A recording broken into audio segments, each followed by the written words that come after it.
Hey, what is going on, guys? Welcome back to the channel. My name is Hart for those of you that are new. And today I'll be breaking down this 10-game NBA slate here on DraftKings for Wednesday night. Just talking through my favorite plays, who I like, who I don't like, game by game breakdown, and kind of going over early look core plays. Now, as always, these core plays will change because of the injury news. Keep that in mind. So even though I'll throw people in this player pool, I'll potentially build a lineup for you guys today as well. It's all going to change by the time 30 minutes before the slate even starts, just because of all the injury news that happens throughout the day. So that's why I don't really like going too far into like the core plays or little core plays, just because it changes. So it's really hard to have it be consistent. It's not like the NFL where you pretty much know who's going to be playing or not. NBA, it's very random. People get ruled out who you thought were going to be in, opposite stuff like that. So yeah, let's get right into the video. Hit the like button and subscribe. Quick recap of my lineup tonight. Right now, I'm a little bit out of cash. We'll see what happens here with Anthony, Steph, and Saric. Steph and Saric are pretty low owned there. So if they have pretty solid games there, I think I can definitely sneak in the cash. So my core plays for tonight were John Morant, Anthony Simons, Zach Collins, and then Steph Curry. So we'll see what happens. Ja came in at super low ownership. I know there was that little bit of like, oh, he's going to play low 30s minutes. We weren't sure of his minutes. I took the chance on him, and he came at 10% ownership. Absolutely smashed it. 57 bomb, hit the game winner. What a great game to watch there. They got absolutely blown out there going into halftime. It was very bad. The Pelicans went on like a 30-4 run. Absolutely wild. And then the Grizzlies came back because of Ja. So that was great to see. Anthony Simons, we'll see what happens here in this game. They're already off to a 10-point deficit there.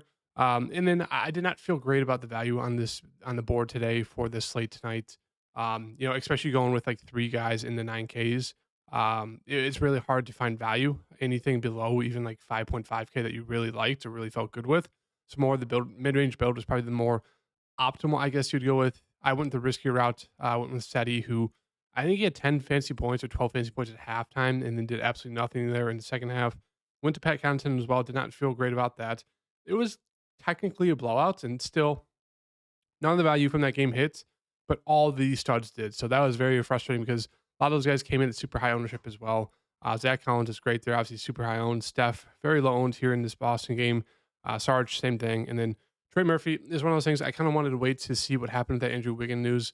And I unfortunately went with Trey Murphy there. I was like, yeah, I'll keep it. I trust him a little bit more than going to like Jonathan Kuminga because I already had Sarge there. So I should have went with Mamu. That would have allowed me to pay up to a different guy for over like Seti or Pat Connaughton, or even both of them could have paid up more. That would have really helped me out because Mamu went for like I think 25. So we'll see what happens here with the cash. I was able to catch it last night, nothing crazy, but we'll see what happens tonight. But yeah, another big slate here, 10-game slate. So let's get right into it. So starting off here, we have Charlotte versus Indiana. Just since there's so many games, we're gonna get right into it. Not look over the box score, but I'm assuming this box score is probably going to be the highest of the slates. Two very bad teams in terms of defense, and then obviously Indiana's offense is fantastic. So great game environment here if you want a game stack. So Rozier, don't love the price tag, but we know he's going to be the main ball handler for this team. Miles Bridges is back, but we're getting him at 8.5K. So even though he's going to play massive minutes, pretty aggressive, Doves have pretty solid upside. You don't feel great about paying 8.9K and 8.5, even in this game environment for both those guys. I just think there's better stud options. So they're both secondary options for me.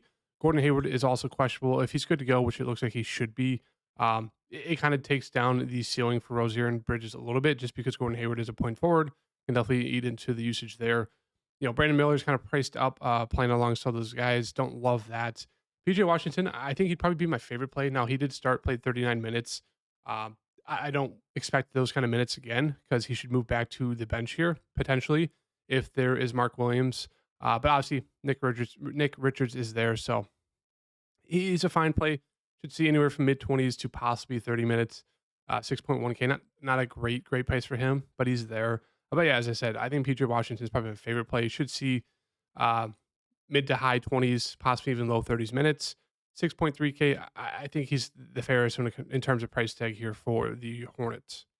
On the Indiana side here, Tyrese obviously looks like a fantastic spend up option. Turner is questionable. Obviously, that's big news here because if he misses, who will they start? They have been starting Isaiah Jackson, who has been pretty solid. I know this last game here, super chalk. I played him. He had like 20 fantasy points at halftime. Did absolutely nothing there in the second half, as you can see. But still, if he starts, he's a great point per minute guy. Super, super foul prone, but very, very good point per minute guy. So he'd be a very, very good play there if there's no Miles Turner. Now, if there's Miles Turner, I don't mind taking a shot on him. Nick Richards' defense, Mark Williams, they're fine defenders, but Miles Turner can spread out the floor. One of those guys, if he stays out of foul trouble, does have massive, massive upside. So I would not mind taking a shot at him. Comes in at a pretty solid price tag to do that, especially in this matchup. Mathrin, should move back to possibly a bench role here, 6.3K. I don't love that price for him. I think he's a fine play. TJ McConnell priced up. I would not go there. Buddy Hield, I think is a pretty interesting play here. Very, very bad games the past 5, 6 games in a row. But we know he is 30 plus upside if he can just hit his shots. He's been semi non-aggressive recently. I just don't get it. I mean, they just need to trade this guy. But in terms of DFS, I do think he's a very, very interesting play there at 5.8. So we'll put him in there for now. In terms of the rest of the team here, as I always mention, don't love getting to Brown, Toppin, or Naismith just because the minutes are all over the place. Now, they'll have the random pop-off games. If you want to get to one, I'd say Bruce is probably the safest in terms of minutes. But as we can see, blowouts, just, foul trouble, him not playing the best. His minutes have been all over the place recently, and that's really it. Also, Jalen Smith potentially might be back. So if he's back, they'll definitely eat into a little bit of minutes for a guy like Isaiah Jackson. Like they could potentially start Smith over Jackson, so keep an eye out on that. Or it could just limit the minutes for a guy like Jackson. If Smith is back, they could just split it. So that's kind of the big news there in terms of like the center position between Smith and Jackson if Smith is back. So definitely stay up to date on Twitter for that. Moving on to Minnesota here versus Philadelphia. Minnesota side, I mean, we know the ball is going to go to Anthony Edwards, Carl Towns. They're going to lead the team. So they look like solid secondary options. Gobert going against Embiid. Don't love it, but Gobert's been fine if you land on him. One of those players I probably will never play just because he's always priced about right. Don't love playing him as he just has no offensive ability. Conley's there, Reed's there. I mean, really no interest in anyone on this team besides the two at the top. If McDaniels could actually score, I'd have an interest in him. In the minutes, it's just been terrible for him. Like 4 probably got hurt in that game. Don't really know. But then 27, 24, 18, 30. Even before that, 34, 23. I mean, the minutes are all over the place. I think he'd be okay if he had steady minutes, but he doesn't. Kyle Anderson's just not been a factor this year. And that's really, it's not a lot to like from Minnesota. It's really just the main two guys and possibly taking a shot on Rudy Gobert. On the Philadelphia side here, I mean, Embiid. I mean, you're going to get, locked into probably 60 fantasy points there, 11.6. It's only one of those things where if you find the value, don't mind landing on him, but it's kind of hard to find value right now just because it's super early. We don't know the injury news. Maxey 9.1K, I still think is a pretty strong play. Tobias, okay. In the mid range, now with Oubre back, it does hurt Tobias's upside. Oubre's minutes also haven't been the best recently. Kind of one of those situations where it's just the two guys at the top for me in Philadelphia, just like Minnesota. I mean, Melton, sure, you could take a shot on him. Should see mid-20s minutes. But as you can see, he's not aggressive now with everyone kind of back. He's kind of taking the backseat to everything. Now, we could potentially get some value here. Batum is out. Moore Sr. might miss. So that could lead to minutes for a guy like Covington if he's good to go. Or possibly even, Daniel House Jr.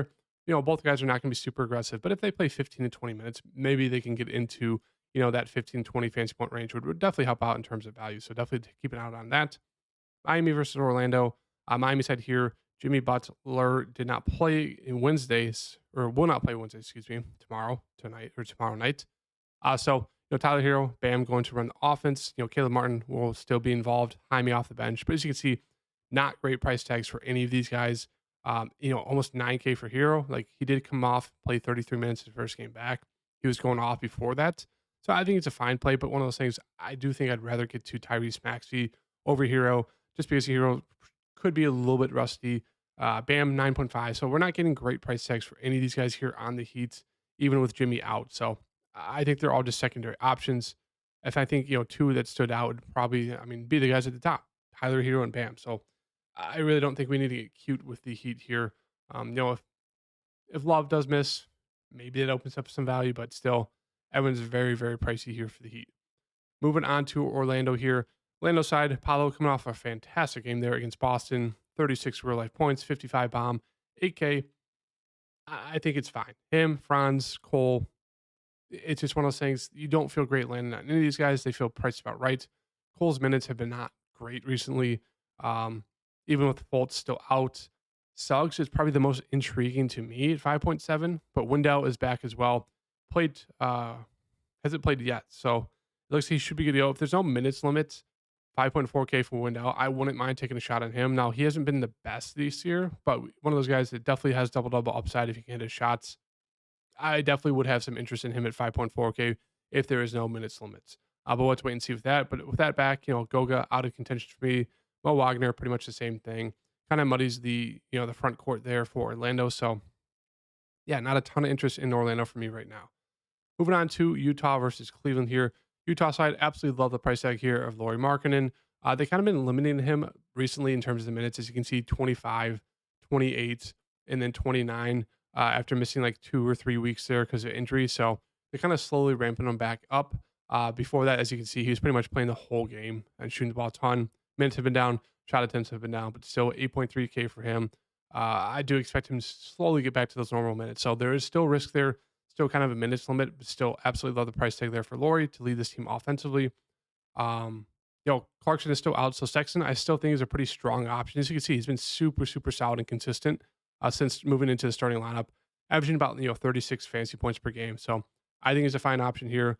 John Collins 6.8, he's there, going to be kind of the third option offensively. Horton Tucker had a big game last game, 3 in a row, pretty solid, but it's just one of those things. Can we trust him shooting like 40, 50%? I can't. So right now, kind of more of a stay away from me. I don't love the price tag on him. And, with Collins back, Lauri there, doesn't look great in terms of minutes for a guy like Walker Kessler, very up and down. Same thing with Kelly Olynyk off the bench. Not much interest in the rest of his team here for me. Moving on to Cleveland. On the Cleveland side, Donovan Mitchell still looks like a fantastic spend up option. He's always coming at very low ownership. People don't like into him, even though he's been fantastic and he's going to shoot the ball 20 plus times here. 45 minutes, 41, 40. I mean, what's not to like for a guy who's going to be shooting 20 plus times, playing 40 minutes here? Only 10,000. Very, very strong price tag. Jared Allen, one of those guys I have a ton of interest in. Not a hard matchup on the other side, Lauri, or if he gets paired up with like John Collins or Walker Kessler. And he does have double-double upside. He should be a little bit more aggressive. Obviously not going to shoot jump shots, but still he will be a little bit more aggressive around the rim with, Garland and Mobley out. So I do like Jared Allen at 7K. I like Strus. He'll be more aggressive. He'll play more minutes. And then LeVert, I really like the LeVert off the bench. Played 27 minutes. Would like those minutes to be a little bit higher, especially with no Garland, but one of those guys who can be very, very explosive off the bench. So like him, and then Okoro has been starting, so I think he's a fine play at 5.1K. Actually been pretty solid. Not going to shoot the ball a ton, but has been stuffing the stat sheet when he has started this year, which is a little bit different from years past. So yeah, I have a good amount of interest in kind of the whole Cavs team as of right now. Moving on to Denver here versus Toronto. Jokic, I feel like he's kind of been flying under the radar the past week, 2 weeks. Had a few games where he's gotten ejected, gotten some foul trouble, just hasn't been the best, some blowouts. So I think it'd be sneaky to pay up for Jokic here against Toronto. I think it's another spot where he'll be pretty low owned. And we know the upside with Jokic is 100 plus. So I really, really like Jokic here. If you're going to make multiple lineups, I'd get him in a few.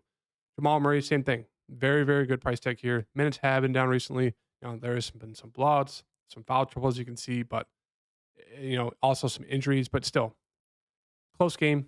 Hopefully sees 30 plus minutes, 7.2K. I mean, he should be like a 9K guy if there's no injuries and minutes restrictions because of those, injuries. He should be 9K, has that ability. So I like, taking a shot on both those guys. That's really it for me. Aaron Gordon's questionable, but it looks like he should be good to go. So they'll be fully healthy in terms of the whole team. And with that in mind, it's really just the two guys at the top for me. I still think Porter Jr. is a little bit too pricey for me to take a shot on. Moving on to Toronto here. Toronto side, obviously the offense is going to go through Scotty and Pascal. Not the best price tags for them, not the best matchup. So I think they're fine plays, more so contrarian plays if you get to them. OG, I do like him. They're going to need him to play big minutes here to guard. Has not been great the past 2 games offensively. So we know his upside, as you can see, 41, 34, and obviously had 2 down the game. So I don't mind taking a shot on him. He should be in line to play big minutes, kind of all over the place offensively, but still 6.3K. You're going to get a solid price tag. Dennis Schroeder, same thing, does have double-double upside with the points and assists. Minutes have been pretty steady, mid-30s. Now, hasn't been aggressive recently. 7 shots, 6 shot attempts, only 11, 12, but still, he can still get you there even in short amount of shot attempts, but we'd like him to be more aggressive, but we're getting him at a fair price tag, 6.2K. Now, Podol, I think, is a very interesting play. Very, very foul prone, but if he stays out of foul trouble, he has massive upside there. They're going to need him guarding Jokic. So I do like Jakob. If you're playing multiple lineups, I do like putting Jakob in a few of them at 5.8K. Gary Trent Jr. had a huge game last game. Don't buy that. Don't chase that. Precious could be one of those guys where if you think Podol gets a foul trouble, Precious, they're going to need him to step up there. Kind of their secondary big off the bench there. So you could definitely look to him. And that's really it. Moving on to the Knicks here. Randall, 8.7. Always a very strong play. Even if he shoots 4 of 20, he's going to get those rebounds and assists as well. Assists have been down a little bit recently, but still does have very strong and safe upside there at 8.7. Brunson coming off of that career game 2 games ago. It's just one of those things, super score independent. So don't love the price at him at 8.6. I just think there's better options in that price range. Barrett, always a very interesting GPP option in the mid range, just because he has the upside. It just you never know what you're going to get with him. It's one of those things. Minutes, not the best. He's kind of the one guy out of the main 3 that Coach Thibodeau will bench if he does, or not bench, but take minutes away from if he's not playing well. So that's the risk there. Obviously not the best shooter, but I think it's a pretty strong price tag, 6.2K for a guy who should shoot around 15 times a game. Can get those rebounds and assists, so don't mind him. Hartenstein has been starting 5.8K.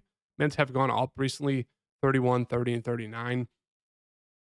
I think he's fine. I think he's priced about right. Quickly, one of those guys who's a microwave scorer off the bench. Kind of gone through a rough streak here the past week and a half, 2 weeks.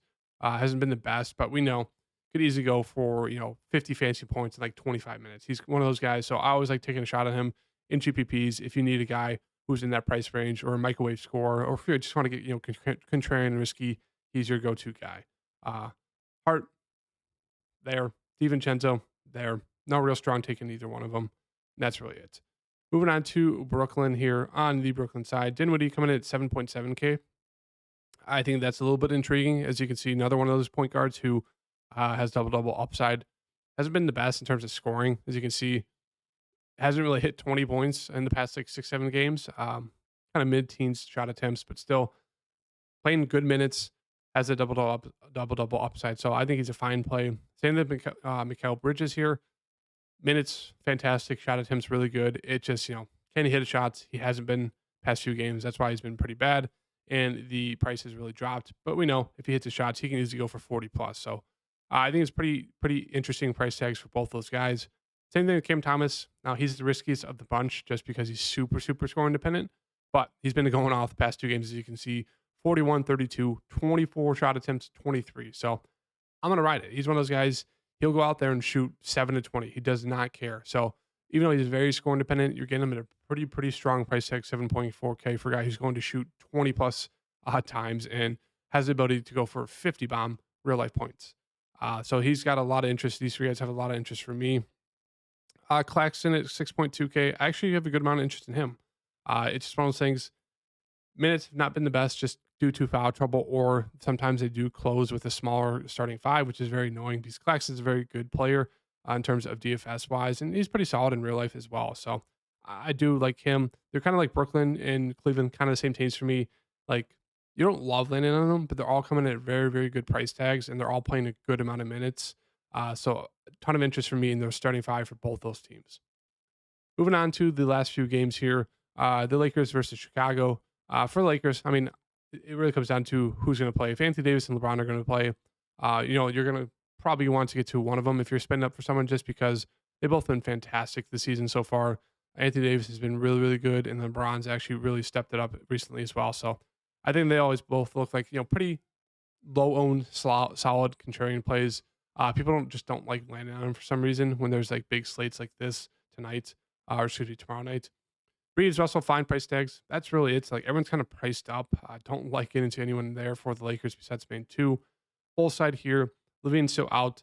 Caruso's questionable. Torrey Craig's is out, so that will raise the minutes for guys like I think Drummond will get a few, but obviously a guy like Pat Williams, kind of his minutes will be secure. I mean, if Caruso's good to go again, really like the price tag there at 5.1K. He had a really good game for me last night. 31 minutes, 26 fancy points. Another strong price tag for a guy who should see 25, 30 plus minutes. Obviously not the best offensively, but he can actually stuff the stat sheet. So 5.1K, I like him. Isle's been playing strong minutes recently. Obviously, last game minutes kind of went down, but before then, was seeing mid 20s, 30 minutes. Don't mind him. I'd rather get to Caruso for similar price tag. And then obviously the main three, DeMar, Kobe, and Vooch.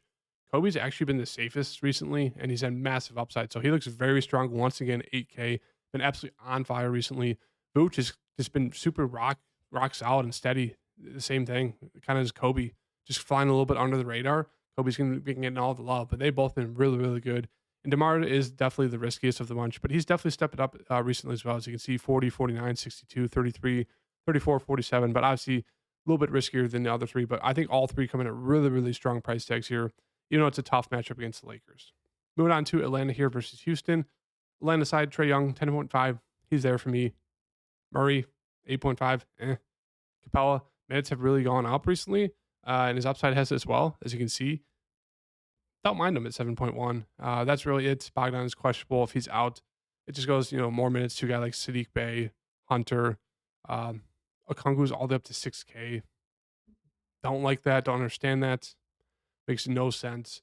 That's really it. Yeah, not a lot to like there on the Atlanta side. Houston side, all priced about right. Snagoon feels fine. Van Vliet feels fine. That's really it. Not much else to say. They're all priced about right. No one really stands out. And then for the Clippers here versus Dallas, Harden has been fantastic. Even with Paul George back there, he went for 35 real life points. I don't expect that. 28 minutes, 12 16. Kind of expected to get back to, Kawhi and Paul George leading the way. Harden being that third option. So I don't love the price tag for Harden. I think Kawhi, Paul George, strong secondary options. Zubac has been better recently as well. But it's one of those things, 26 minutes, went for a 50 bomb, has that upside, but only 26 minutes. Like, that's the issue there. That's really it. Moving on to Dallas here. Luka, he's been fantastic. He always cooks the Clippers as well. Dude just goes absolutely insane against the Clippers. And he's been fantastic the past month. I mean, look at the box scores there. So, Luka's Luka. I'd rather get to Jokic if I'm going to pay up for a stud in that top range. That's really it. They'll need the offensive, Tim Hardaway Jr., but I don't love 6.2 for him. Grant Williams, I think is the most interesting play. Minutes have been great. He's been absolutely terrible for them, but they're going to need his minutes. Powell's starting, should play low 20s. I think Derrick Jones Jr. is interesting as well. He should play mid 20s if he stays out of foul trouble. Does have some upside if he definitely hits some shots. And then we could see some more of Morris here. Been playing kind of low teens right now, but they are missing, Green. They are missing Kleber. Rashawn Holmes, I think, is an interesting play. Could see mid-teens here with, no big there, so 3.7. I think he'd probably be my favorite besides Luka there for terms of cheap value. Boston here, Tatum did roll his ankle a few minutes ago, so it'd be interesting to see kind of, I don't know if he went back to the game. I stopped to make this video, so we'll see after the fact. But yeah, 10.2 for him in this matchup is really, really good. Brown's priced all the way up. It's almost like they know. Like, Tatum rolls his ankle, Brown's randomly 8.8K. Tatum does miss on a back-to-back. You never know. But if that happens, Brown would be very strong. If Porzingis is back, he'd be very strong. And then you would want to get to at least 2 out of the 4 main guys there if there's no Tatum. Now, if there's Tatum, it'd really just be Tatum for me, and that's it. Moving on to Sacramento here. I think it's fine price tags for Fox and Sabonis. Keegan Murray came off that huge game there for me, 47 bomb there, 12 of 15 from 3. But yeah, I think he's a fine play. It's 6.8, and that's really it. If you're looking for sound value, Trey Lyles is always strong value. Hasn't been the best the past 2 games, but you can definitely have those pop-off games there if you're looking for a cheap center value. And that's the breakdown. I know it's pretty long. I apologize, but hope you guys liked the video. Hit that like button and subscribe. As always, stay updated with me on Twitter, on my Patreon for up-to-date core plays before lock.